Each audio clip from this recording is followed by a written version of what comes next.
Personnellement, j'ai été commercial dans le gaz naturel pendant un certain nombre d'années.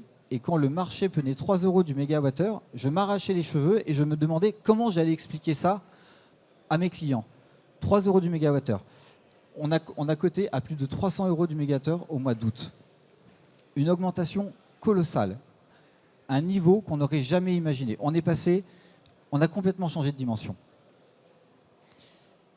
Si encore, ça n'avait concerné que le gaz naturel. Malheureusement, la crise, elle s'est propagée également à l'électricité. Alors pourquoi vous me direz-vous? Cette crise, elle nous rappelle la mécanique du merit order. Pour l'expliquer simplement, pour produire de l'électricité, qui est une énergie secondaire, on a besoin d'énergie primaire.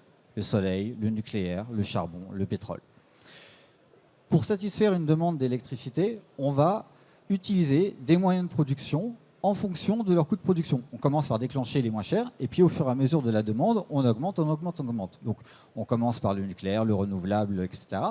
Et puis, le prix du gaz étant devenu plus cher que le prix du charbon, les centrales à charbon, et on termine par les centrales à gaz. Aujourd'hui, pour satisfaire la demande d'électricité au niveau français, européen, on actionne tous ces moyens de production jusqu'à la centrale à gaz. Le problème, c'est que la centrale à gaz, elle consomme du gaz naturel. Et que pour que cette centrale elle ait un intérêt à produire de l'électricité, il faut que l'électricité auquel elle va vendre lui permette de couvrir ses charges. Autrement dit, d'une manière générale, le prix de l'électricité est notamment déterminé par le dernier moyen de production qui est appelé, puisque s'il ne trouve pas de rentabilité à produire, il ne produit pas. Et s'il ne produit pas, il n'y a pas d'équilibre entre l'offre et la demande.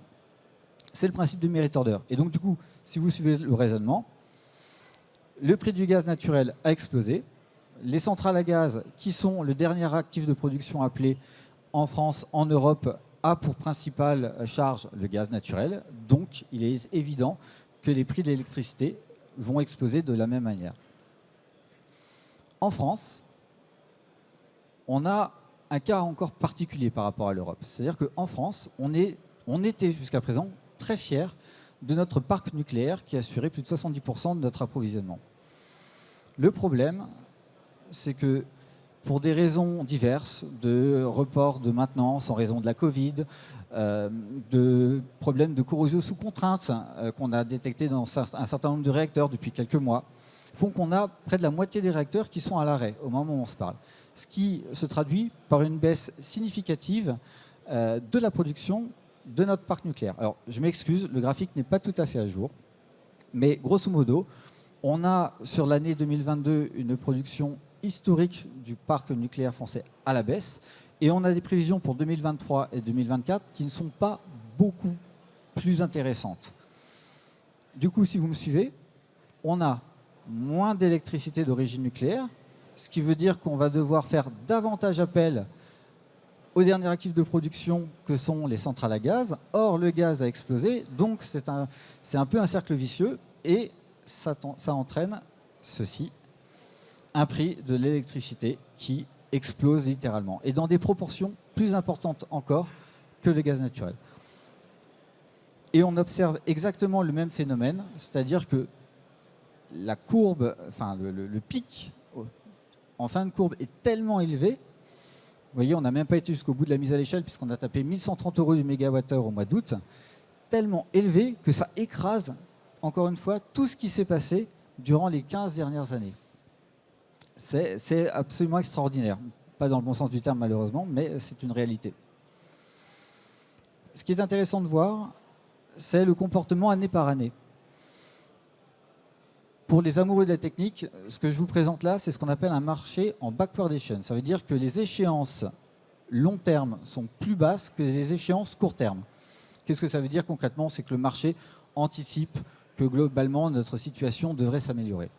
Par contre, attention, ça ne veut pas dire que les prix vont être faibles. Ça veut dire que les échéances pour de l'électricité en 2025 et 2024 se payent moins cher que pour 2023.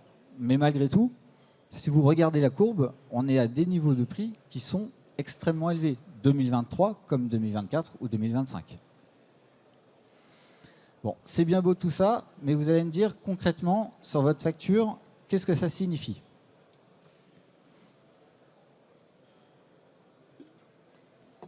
Petite pause.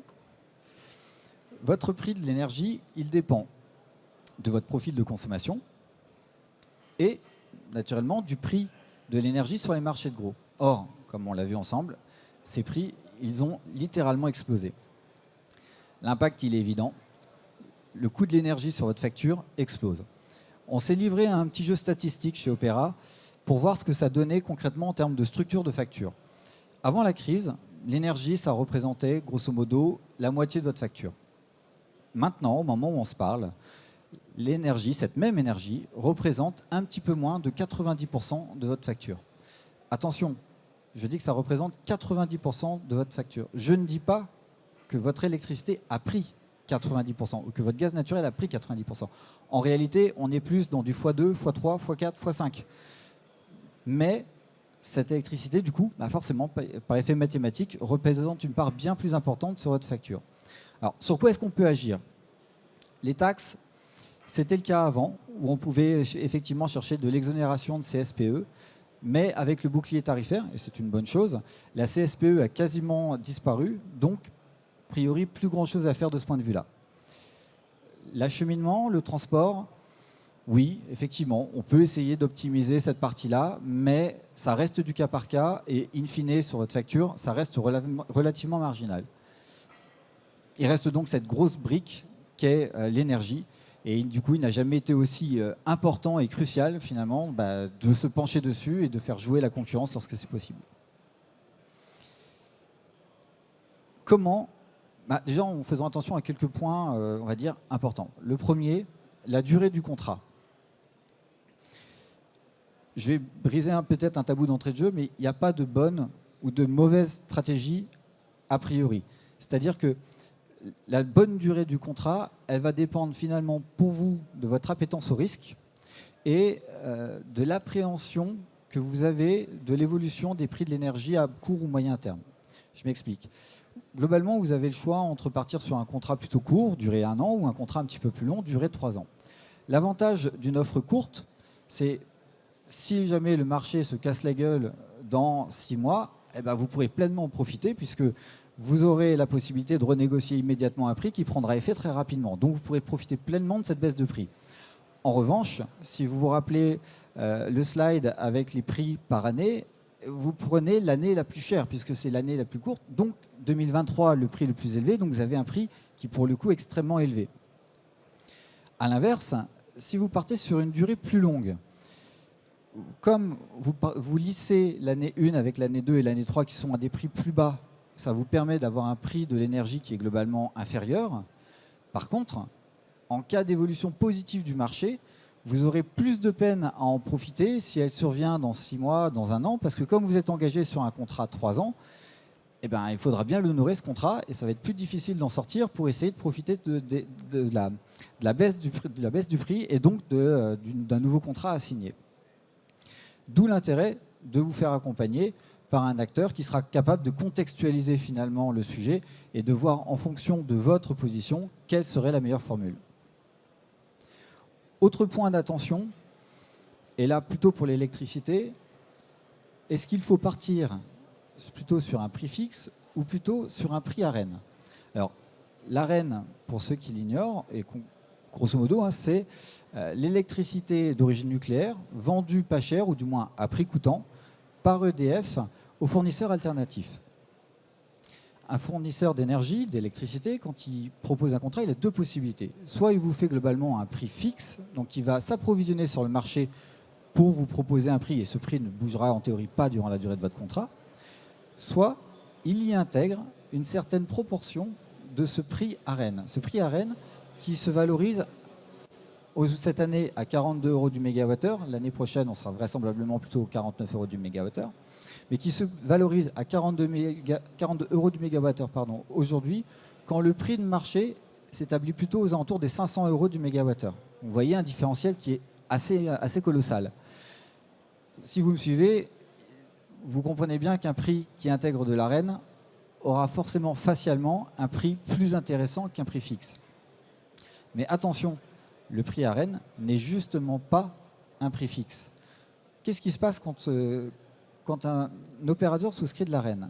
Il fait une demande, grosso modo. Il existe, ou du moins sont à disposition, 100 TWh d'Arenh. Depuis 2019, les fournisseurs demandent plus que ces 100 TWh d'Arenh. Donc en fait, il y a plus d'Arenh demandé que d'Arenh à disposition. Qu'est-ce qui se passe dans ces cas-là? Eh bien, les fournisseurs, au mois de décembre, sont contraints d'aller chercher sur le marché les volumes qui dépassent ces 100 TWh. C'est-à-dire qu'ils avaient pricé 42 € du mégawattheure pour une certaine partie de votre contrat, et au mois de décembre, ils se rendent compte que cette partie-là, ils ne l'ont pas, et ils doivent retourner sur le marché pour aller acheter ce qui leur manque. Donc à des prix bien plus élevés. Résultat des courses, in fine, c'est vous, détenteurs du contrat, qui subissez cet impact, cette renégociation entre guillemets du contrat, puisque le surplus d'approvisionnement de votre fournisseur vous est réimpacté sur votre prix. Alors attention, je ne dis pas que le contrat Arenh n'est pas une bonne opération, puisque ça vous permet quand même de bénéficier d'un certain niveau de prix du nucléaire, donc à 40 € du mégawattheure cette année, vraisemblablement 49 et quelques l'année prochaine. Mais simplement, ayez bien en tête que lorsque votre fournisseur devra aller acheter sur le marché ce qui lui manque en Arenh, ça aura un impact sur votre prix et un impact qui peut être important. On a évoqué 2 points d'attention sur la négociation des contrats. Il en existe bien d'autres qu'on n'évoquera pas parce que ça serait beaucoup trop long. Mais on peut parler peut-être de réflexes relativement simples à mettre en œuvre dans votre négociation. Ce qu'on appelle chez nous la stratégie des 3 A. La première, anticiper. C'est peut-être bête, mais n'attendez pas le dernier moment. N'attendez pas la tacite reconduction. La tacite reconduction, c'est la pire opération que vous puissiez faire, puisque vous ne négociez pas. Donc, si vous ne négociez pas, vous pensez bien, votre fournisseur ne vous fait pas de cadeau. Au-delà de la tacite reconduction, anticipez au maximum. Ça vous permet de voir ce que le marché peut vous proposer à un instant T. Ça vous permet de vous mettre dans une stratégie d'achat. Si vous attendez le dernier moment, vous prendrez le prix qui sera disponible sur le marché à ce moment-là. Bonne ou mauvaise opération, mais vous n'aurez pas le choix. Arbitrez. Mettez les fournisseurs en concurrence. Par la concurrence, on fera baisser les prix. Et mettez-vous en position de vous positionner lorsqu'une bonne opportunité se présentera. Et enfin, je l'ai déjà évoqué, mais je le redis, faites-vous accompagner. Le marché de l'énergie n'est pas un marché simple. On l'évoquait tout à l'heure, les fournisseurs vendent tous le même produit, mais le présentent tous différemment. C'est utile d'avoir quelqu'un de neutre, d'indépendant, qui est capable de vous déchiffrer finalement l'offre de ses fournisseurs pour vous aider à prendre une décision éclairée. Cet accompagnement, chez Opéra Énergie, c'est le comptage individualisé. C'est très simple. On regarde ensemble votre périmètre, vos énergies, comment vous consommez, vos desiderata, votre historique. On discute et on définit ensemble une stratégie d'achat qui va nous permettre ensuite d'aller solliciter les différents fournisseurs d'énergie. On fait un premier tour, un deuxième tour, un troisième tour, et à chaque fois, on compile tout ça dans un comparateur qu'on met à votre disposition, qu'on vous explique naturellement, pour que vous puissiez comprendre ce que le marché, à l'instant T, est capable de vous présenter.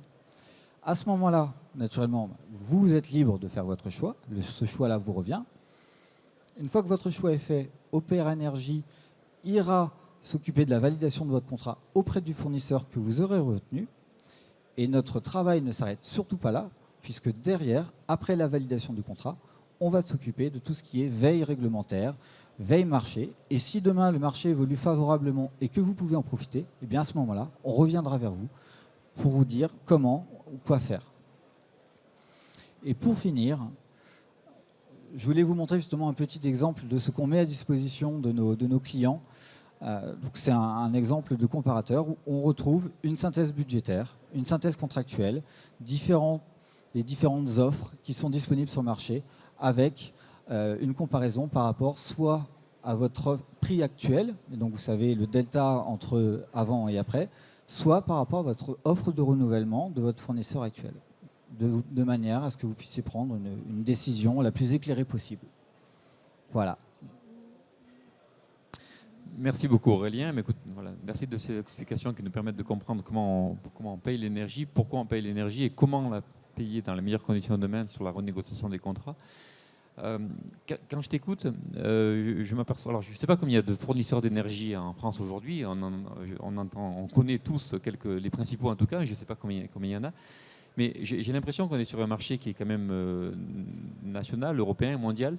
Où se fait la différence entre les uns et les autres? On a bien compris ton mécanisme d'achat de l'énergie, de l'AREN. Pourquoi certains fournisseurs arrivent à proposer des prix plus intéressants que d'autres à certains moments, puisque tout le monde s'achète au même endroit dans les mêmes conditions? Est-ce que tu pourrais nous expliquer un petit peu cette partie-là, s'il te plaît? Bien sûr. Alors effectivement, il y a beaucoup de fournisseurs en France et tous ces fournisseurs n'ont pas les mêmes stratégies. C'est-à-dire que dans le contexte de marché actuel, avec des hausses qui sont extrêmement importantes, les risques portés par ces fournisseurs sont devenus beaucoup plus importants.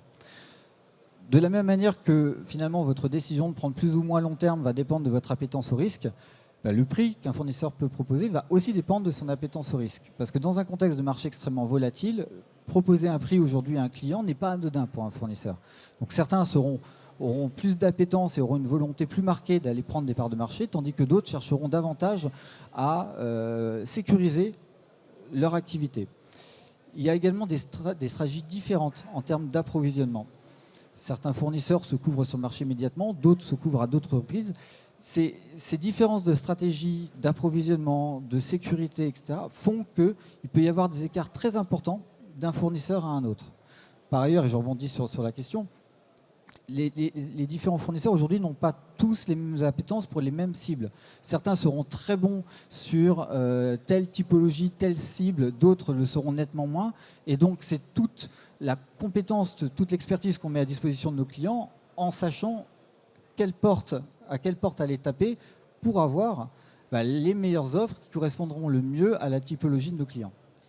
D'accord. Donc si je comprends bien, aujourd'hui, sur le marché, on va retrouver des écarts de quelle nature? Aujourd'hui, on est le 4 octobre.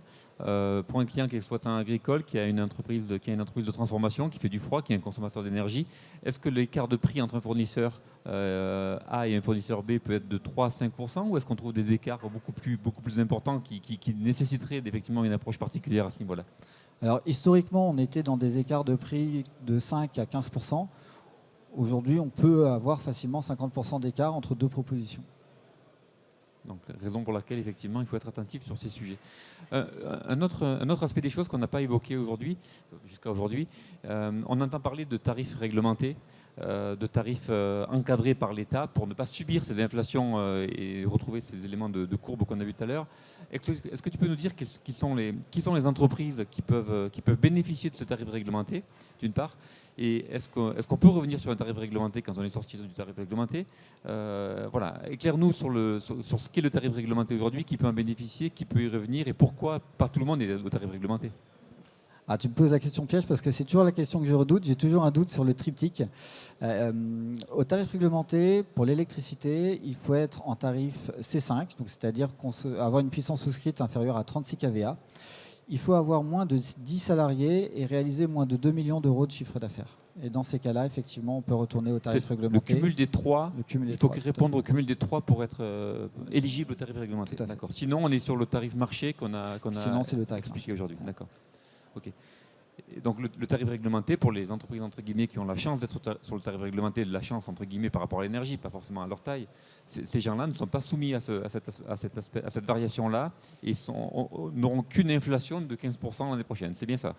Alors disons que ces structures-là sont davantage protégées par le bouclier tarifaire qui a été mis en place. Et effectivement, leur prix est capé et ne suit plus l'augmentation des marchés puisque ça a été capé par les pouvoirs publics. Donc ces structures-là, aujourd'hui, elles ont tout intérêt à continuer à profiter de ce dispositif si elles le peuvent. D'accord, donc en tout cas, quand on ne respecte pas un de ces trois critères, on est obligé de passer par un opérateur indépendant et d'avoir un contrat adapté à sa propre consommation. Est-ce qu'on peut saucissonner ces contrats pour bénéficier du tarif C5 l'exploitation agricole pour plusieurs activités? Alors vous ne pouvez pas saucissonner si vous êtes sur le même compteur. C'est le compteur qui établit la règle. Mais si vous avez des C5 et que vous correspondez au reste des critères, vous pouvez en bénéficier. Ok. Le chiffre d'affaires, c'est 2 millions de chiffre d'affaires. 2 millions. 2 millions. C'est 10 salariés maximum, 2 millions de chiffre d'affaires maximum et un compteur inférieur ou égal à 36 kA. Non, vous pouvez, si vous répondez à ces 3 critères, vous pouviez être sur un tarif marché si le tarif marché jusqu'à présent était plus favorable que le tarif réglementé. Mais si vous répondez à ces 3 critères, vous pouvez revenir sur le tarif réglementé si vous étiez sorti du tarif réglementé, que le tarif réglementé est plus favorable pour vous. Donc vous pouvez revenir sur le tarif réglementé, contrairement à ce qu'on entend dire souvent. Souvent on entend dire que quand on sort du tarif réglementé, on ne peut plus y revenir. Ce n'est pas vrai, on peut revenir sur le tarif réglementé. Je crois qu'il n'y a que EDF d'ailleurs qui peut le faire. Tout à fait. Il faut passer automatiquement par EDF et pas par un fournisseur alternatif. Pour autant, on peut revenir sur le tarif réglementé si on répond à ces 3 critères-là, qui aujourd'hui est effectivement beaucoup plus favorable, beaucoup plus encadré et beaucoup plus réglementé comme son nom l'indique. Merci beaucoup Aurélien. Est-ce qu'il y a d'autres questions, oui monsieur ? Pour le gaz. Pour le gaz, il n'y a plus que les particuliers aujourd'hui et un certain nombre de copros qui peuvent bénéficier du tarif réglementé. Donc, en tant que professionnel, vous ne pouvez plus accéder au tarif réglementé pour le gaz naturel. En tant que particulier, vous pouvez bénéficier du tarif réglementé, tout à fait.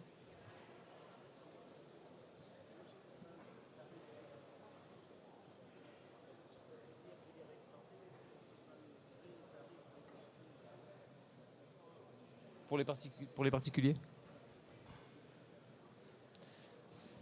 je connais moins la partie particulier. Je pense que si on est sur le tarif réglementé, c'est clairement indiqué sur votre contrat et l'inflation sera encadrée. Voilà, en fait, ce qu'il faut vraiment retenir, je pense que aujourd'hui, un accompagnement est essentiel sur la renégociation des contrats. L'anticipation est essentielle aussi. Et je pense que la meilleure des anticipations, c'est surtout c'est l'efficacité énergétique que je présentais un petit peu en introduction, c'est-à-dire toute l'énergie, comme on dit couramment, qui n'est pas utilisée n'est pas payée.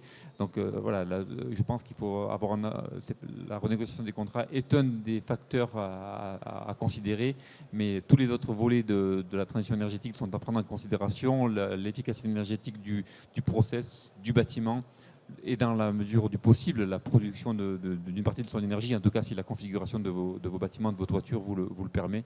La renégociation du contrat ne viendra que masquer et effacer partiellement cette partie qui ne pourra pas être économisée ou autoproduite. Est-ce qu'il y a d'autres questions, d'autres remarques qui attirent votre attention ?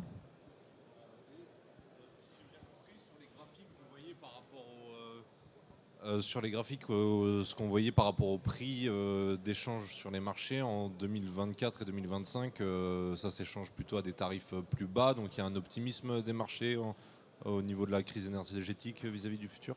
C'est ça exactement. Les marchés anticipent que la situation 2024-2025 devrait être meilleure. Alors attendez, si je peux revenir en arrière, je vais prendre le graphique. Voilà. Pour l'électricité, 2023, quasiment le double de 2024-2025. Donc effectivement, les marchés, a priori, anticipent que la situation sera plus favorable sur cette période-là. Maintenant, si vous regardez le niveau de prix, vous voyez qu'on s'établit quand même à plus de 200 € du mégawattheure. Quand, encore une fois, en période normale, on est plutôt aux alentours des 40-50 € du mégawattheure. Donc une situation certes meilleure, mais qui reste quand même problématique. Pour vous donner quelques perspectives là-dessus, on parle de la crise en Ukraine. Ce qu'il faut comprendre, c'est que, donc encore une fois, ça concerne le gaz, mais le gaz impacte l'électricité. L'économie européenne s'est construite sur un gaz naturel finalement historiquement pas cher, celui de la Russie. Mais la Russie, elle est en train de changer de manière de penser, de manière de voir les choses. C'est-à-dire que ce qui est en train de se passer là, potentiellement, on va rentrer dans une nouvelle dimension par rapport au gaz naturel, parce que jusqu'à présent, nous étions dépendants de la Russie, mais la Russie était également dépendante de nous, parce que nous sommes le débouché de la Russie pour son gaz naturel. Mais elle est en train de construire un pipe qui la relie à l'Asie, notamment la Chine, très gros consommateur. Une fois que ce pipe il sera achevé, la Russie aura la capacité de déverser son gaz non plus en Europe, mais en Asie, qui est un très gros consommateur, donc la demande est très importante. Et là, à ce moment-là, il est possible que finalement le gaz russe, on n'en revoit plus la couleur pendant très longtemps. Et l'alternative du gaz russe pour l'Europe, c'est le gaz naturel liquéfié. Enfin, il y a d'autres sources, mais on les exploite déjà énormément, quasiment à leur capacité maximale. Donc là où on a encore un peu de marge de manœuvre, c'est le gaz naturel liquéfié. Mais le gaz naturel liquéfié, on rentre dans un marché qui est mondial. Le gaz naturel liquéfié, si je schématise, on produit du gaz, on le liquéfie, on le met dans un bateau, et le bateau part sans forcément savoir où est-ce qu'il va. Il regarde combien cotent les différentes places de marché, il prend sa calculette, il dit « Ok, 10 jours de navigation, je vais sur telle place de marché et ma cargaison, elle vaut tant. 15 jours de navigation, je vais sur telle place de marché et ma cargaison vaut tant. » Il fait le calcul, le plus rentable, et il y va. Donc on se retrouve en concurrence avec l'ensemble des places de marché mondiales. Et aujourd'hui, très clairement, en Europe, jusqu'à présent, on avait un prix du gaz naturel qui était relativement faible en comparaison à ce qui s'échange aujourd'hui en Amérique ou en Asie essentiellement. Donc si demain, on doit devenir les concurrents de la place de marché asiatique pour pouvoir bénéficier de ce GNL, il faut partir du principe qu'on aura un gaz naturel plus cher que ce qu'on a connu les précédentes décennies. Et donc, de facto, ça explique pourquoi, certes, on voit une amélioration, mais on reste quand même sur des niveaux très élevés. Ça ne veut pas dire que c'est ce prix-là qu'on aura en 2024-2025. C'est une anticipation de ce que le marché a aujourd'hui à l'instant T. Personne ne sait ce que 2024-2025 sera.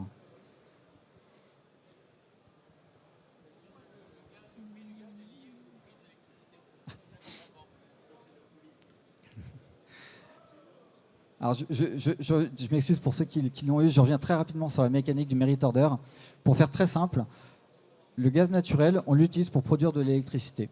D'accord ? Et aujourd'hui, en partie tout à fait, et aujourd'hui, cet actif de production, les centrales à gaz, sont le dernier, c'est un élément qui est essentiel aujourd'hui pour satisfaire la demande d'électricité. C'est-à-dire que si on ne produit pas pas d'électricité à base de gaz naturel, on ne produit pas assez d'électricité pour satisfaire la demande, ce qui génère des problèmes de blackout, de déséquilibre sur le réseau, ce qui est impensable. Donc on a besoin de cette électricité qui est produite par les centrales à gaz.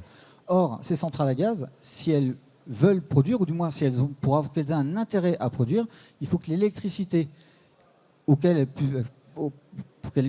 le prix de l'électricité auquel elles peuvent valoriser leur production leur permette à minima de couvrir leurs charges. Donc, il faut que le prix de l'électricité auquel elles vont vendre leur production permette de couvrir le prix du gaz naturel qu'elles vont utiliser pour produire cette électricité. Donc vous avez raison, on ne produit qu'une petite partie, enfin une partie en tout cas, de l'électricité française ou européenne à base de gaz, mais comme c'est l'actif aujourd'hui, le dernier actif qui est appelé, c'est lui qui va déterminer en partie le niveau de prix de l'électricité.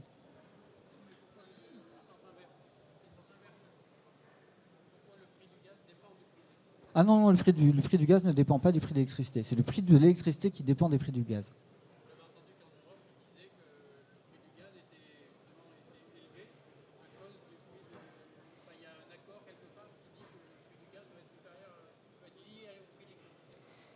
Non, vraiment, c'est ce qui lie l'électricité au gaz naturel, c'est cette fameuse mécanique qui fait que pour produire de l'électricité, on a besoin de gaz naturel, et ce gaz naturel, il a un coût et il impacte directement du coup les prix de l'électricité.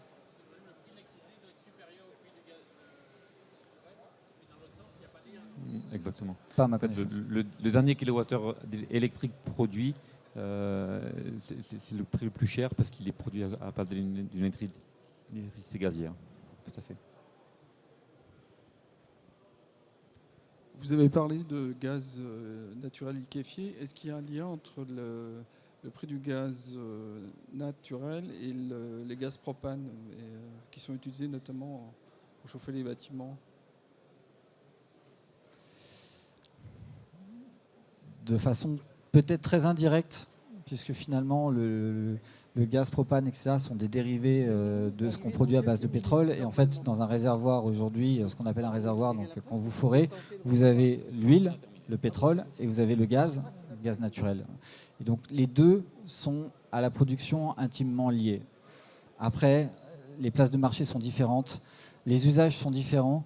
Donc s'il y a un lien, à mon sens, il doit être relativement ténu.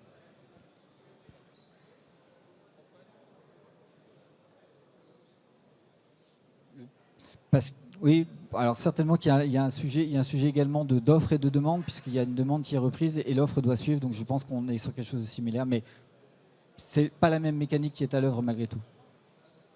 Et au sujet de l'hydrogène, entre l'hydrogène bleu, l'hydrogène vert, où en est-on par rapport à tous ces gaz qui est produit en France, qu'on peut produire en France? Alors pour le coup, l'hydrogène, c'est pas mon, pas mon domaine de compétence. Donc je vais peiner à vous répondre. Mais l'hydrogène, on en produit à base à prix. Enfin, il faut beaucoup d'électricité pour produire de l'hydrogène. Donc si le prix de l'électricité dépend du prix du gaz naturel, j'ai envie de vous dire que le prix de l'hydrogène risque de dépendre fortement du prix de l'électricité.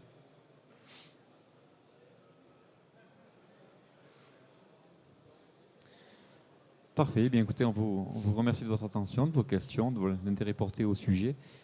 Pensez à économiser l'énergie, pensez à bien l'acheter et vous aurez fait un bon pas. Merci beaucoup Aurélien. Merci à toi Régis.